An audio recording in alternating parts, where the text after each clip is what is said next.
You're listening to the Electronic Media Collective Podcast Network. Yeah, it's a mouthful. For more great shows like the one you're about to enjoy, visit electronicmediacollective.com.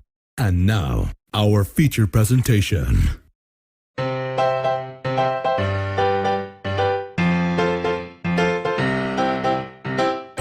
Hey everybody, welcome to Comics with My Kids, the official podcast for the comicscornerbox.blogspot.com, where you can get reviews of comics for the whole family.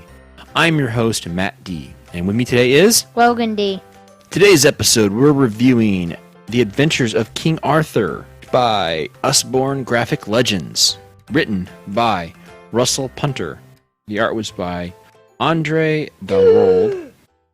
Let's go ahead and dive into the King Arthur story, because not only are we going to talk about this King Arthur book, but we're also going to talk about another series of King Arthur stories that we've been watching, The Adventures of Merlin on Netflix from 2006 up to 2012. Why don't you tell me what you remember the most about this particular book, The Adventures of King Arthur? I remember that he battles a character named Mordred who lies and tries to take the throne.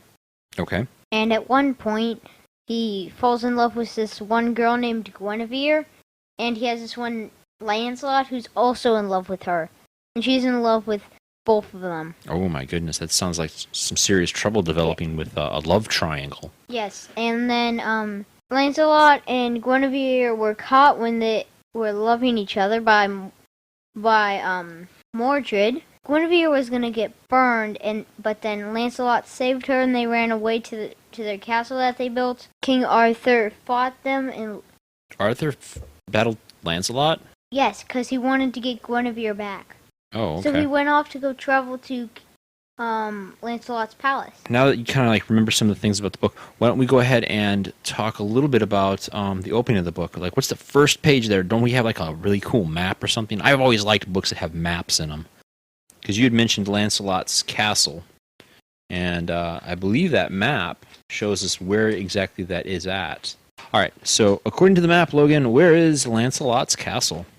It's in France. So Lancelot is not British. He's French? Yes. Wow, I did not know that. What other cool things do we know about this map? We know that we got Somerset, we've got Camelot, we got... It shows where Merlin's final resting place is, and it says that because in one part of the book, Merlin's powers get blinded by love, and that because he fell in love with someone, and so they learned all his magic and trapped him, and then he had to walk down the staircase of an invisible well, so he died. Oh man! So Weird. who did Merlin fall in love with? I forgot her name. Her name is Nimue, and we'll mention a little bit about Nimue later when we talk about the Adventures of Merlin. All right, Logan.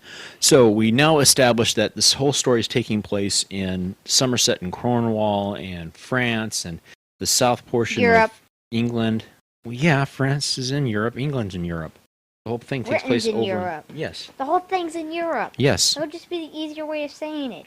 Well, because we're talking about specific areas in the story. The west part of Europe. How would that better? Fine. Okay, great.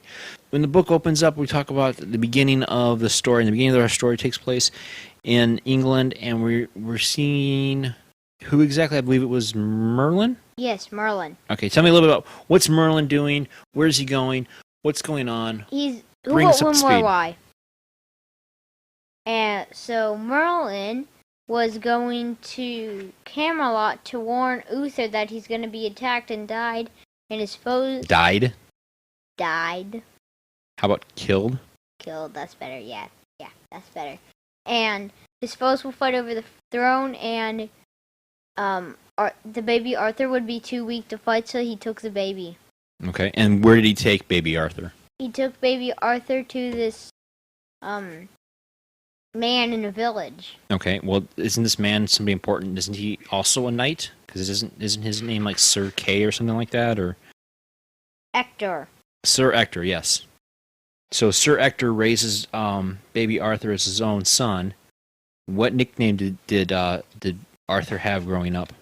He was called Arthur. I thought he had a nickname named Wart. Don't remember that. Arthur's now a teenager. We flash forward to what's going on with the knight Sir Ector and his other son, I believe it was Kay. Yes, Kay. So what was so important that was happening when Arthur was a teenager? A anvil fell out of nowhere with a sword in it, and on the anvil it said, "Only the King of Britain can pull the sword out of the stone." And so all the knights tried, but no one could pull it. So they were having how did they determine which knight would pull the sword out of the stone? Weren't they doing something? They all tried to pull it. Yeah, I know, but they were taking turns, and they had to do something in order to earn the chance to pull the sword out of the stone. Yeah, but if you remember the story, they were having a grand tournament on New Year's Day, and whoever would win the tournament would get the opportunity to try to pull the sword out of the stone. See the words? Yes, now I see them. You can't just go by just the pictures, buddy. Even though, I read it. Speaking of the pictures, though, buddy, what do you think about this artwork? What do you think of the line work and the way the colors are? Is there anything unique about it? Almost all of them have beards. Well, not the characters themselves. I'm talking about the general artwork. We're looking on a particular page where they talk about the grand tournament. You can see Kay is holding the sword. A sword. A sword, which we'll get to that sword here in a minute. But you notice how the background, how there's a lot of detail in it, but then the panels above it, there's not a whole lot of detail. They show the different knights trying to pull the sword out of the stone.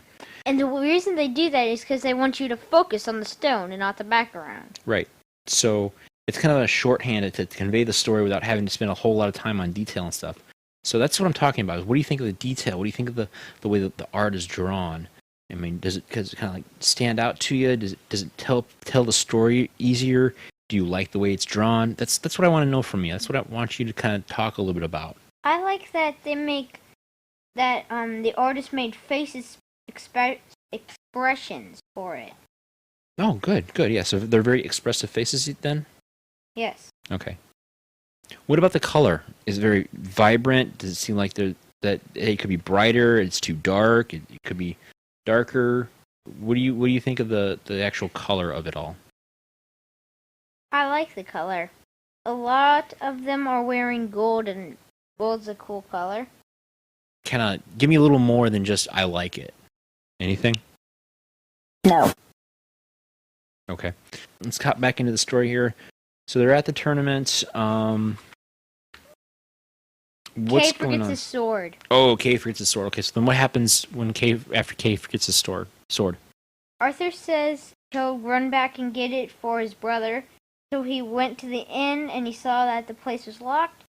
So he went to and then he saw the sword in the stone. So he just walked over to it and just pulled it out. And no one will notice if I borrow it. Then he just pulled it right out.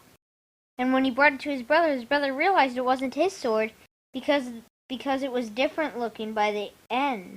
Mm-hmm. So then what happened? I mean, Kay realized it and he said, "Where did you get that?" And then Arthur said, "From the churchyard. It was stuck in a..." Then someone interrupted, "It's the sword from the stone." And then what happens? Everyone gathers around him, and one guy thinks he's lying. So Arthur proves it to them by Arthur put the sword back in the stone, and and Kay tried to pull it out, but it wouldn't budge. Then Arthur just walked out and pulled it out. Cool. So now he becomes king? Yes, he's now king of all Britain. Awesome. So then If that happened in real life, no one would believe it. We really don't want to go too in-depth in the story because we want other people to read this book. So, Logan, why don't you go ahead and tell me a little bit about what your favorite part in the book was, or your favorite chapter of the book? I like the part in the book where the one chair lights on fire. Chair? What chair? On the Knights of the Round Table. Oh, what's it? Doesn't that chair signify something? Yes. Do you remember, or are you trying to find it? I remember it. There it is. And it just lights on fire with words. And what does the word say? It says, "A knight is destined for greatness shall come to this chair." And I say, "The seat is truly enchanted." Then a new knight comes, and his name is Galahad. Galahad. And then another thing of fire comes that says, "This is the seat of Sir Galahad, the world's best." Galahad, the world's best knight. Who was your favorite character in this book? Who did you like the most? Don't have a favorite character. You don't have a favorite character. Well, I tell you what. You know who my favorite character in the book is, and it's always been my favorite character in all of the Arthurian legend is Merlin. You know, not only is he a wizard, but he's also a wise man, and he's always doing things that helps the benefit of Camelot. For the good of Camelot. Mm-hmm. So, what do you think of this particular story of King Arthur? Do you like it? Do you not like it? Is there something that you think should have been a little bit different? I like it. Okay, what do you like most about it? I don't really know. Okay. Well, is there any part of the comic book that you didn't like? There's two parts I didn't like. When Arthur died and... Well, when Merlin died and when Morgana lied. She said her heart was free from evil, and she was supposed to go heal him, but then Sir Bedivere found Arthur's gravestone, and so he's sad by it because he was supposed to get healed, and that makes me kind of sad. Yeah. And it says, and on the stone it says, "Here lies the once and future king." All right. So the way they told the story, buddy, and it says it's waiting to live once more, though. What does that mean? Yeah. Well, there's a prophecy, you could say, that when England needs King Arthur once again, he will arise from the dead or arise from Avalon and take up his throne again to help usher in a new Albion. Is there like a book where that happens? No. Well, maybe. There's a book called Camelot 3000, and that talks about Arthur coming back from his hibernation in Avalon to take up the sword and help defend the world against aliens that are attacking. Sounds cool. In the year 3000. That's not even a year. In the future it is. Hence, it's a story set in the future. It is a science fiction fantasy story. Fair point. All right. What would you do if actually in the year 3000, King Arthur was still alive and he came back to life? I'd find that pretty amazing because then I'd be like, well, I was born in 1978 and here it is 3000. I've lived that long. I'd be rather amazed. All right, buddy. I was born in 2011 and I don't even know if I'll make it that far.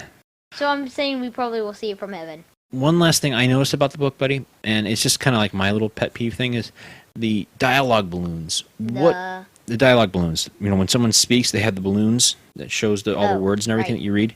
What did you think of the text print inside those dialogue balloons, or the way they were shown or drawn? Looked like they were typed.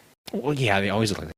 For me, looking at those dialogue balloons, it made it feel very I don't want to say cheap or cheapen the story, but it didn't seem like it fit well with how they were trying to tell the story and show the art, and it didn't seem to mesh well, because I mean the font was so much smaller and the dialogue balloons were so large. There's a lot of white space, and I don't think they utilized the font as well in the book. And that's the only thing that I find negative about the story, or about the book itself. The story itself, I think, is great. I love the King Arthur story. I thought this was a great interpretation of it. Yeah, we didn't delve too much into the synopsis of the story because we want other people to read it, but it's definitely a really fun King Arthur story to get somebody hooked into the King Arthur legend. It was funny.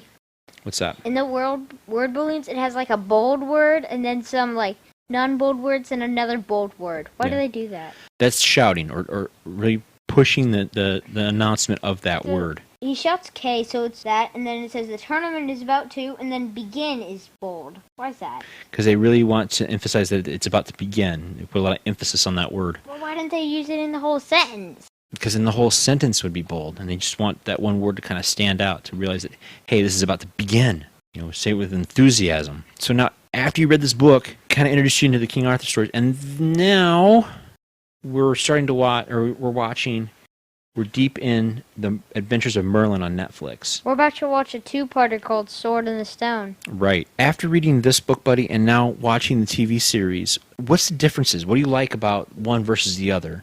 I kind of like that in King Arthur, or in Merlin, that they just, like, are younger. I like that. Yeah, okay, yeah. The one thing I don't like about Merlin, though, is magic is banned. That's why I like this book a little better, because magic isn't banned. Right. Banned? What? Banned. Not permitted? Yeah, thank you. Banned. So, we learn a lot more about Uther in the first, in the Merlin TV show. Uther. We really don't get a whole lot of Uther in this book, do we? Nope, it's only at the beginning. Oh, hey, you're about to get a son. Yay! Although you're about to die. Boo. Yeah. We also learn a little more about the relationship between Merlin and Morgana in the TV series as opposed to the book. This book, Merlin's obviously much older in the original story that you've read versus... And in this book, Morgana's really pale. Yeah. It's weird. Well, she's kind of pale in the TV show. Not as pale as this. She's like bleached. Ah. It's like someone threw a can of bleach at her. Gotcha. Between this story and the TV show, which one do you prefer? I prefer the TV show. Yeah. Okay. Well, I think that's about it we have for this. We're going to continue with some other King Arthur stuff because I have a couple other things I'd like you to read, and we'll probably try addressing it on a future podcast. For now, I think that pretty much wraps up what we're going to talk about for the graphic novel from Usborne, The Adventures of King Arthur. Is there anything else you want to talk about in regards to that particular book, Logan? Nope. Ladies and gentlemen, thank you for listening to this review of The Adventures of King Arthur by Russell Punter and art by Andrea da Rold. Andrea da Rold. And if we butchered that name, I apologize. Catch more of our shows on Apple Podcast, Google Podcast, Spotify, Stitcher, and our website, comicscornerbox.blogspot.com. This show is part of the Electronic Media Collective Network and recorded at Downs Studio. Is that even a thing? Yes, it is. It's this little corner right here. I call it Downs Studio. What? Yep. Wait, your work desk is down studio? Yep. If you like this show, give us a rating and review on Apple Podcasts or Stitcher. It helps promote the show, helps get us out there. If you have an idea for a story that you want to share with us, some type of family comic book. And make sure it's kid-friendly. Yes, kid-friendly comic book. Email us at comicswithmykidspodcast@gmail.com. Also, you can follow us on Twitter. And we have a Facebook page called Comics with My Kids Podcast / Comic Corner Box. / Yes, the / is because it's the Comic Corner Box. All right. Well, I'm Matt D. And I'm Logan D. And thank you all for listening. Bye.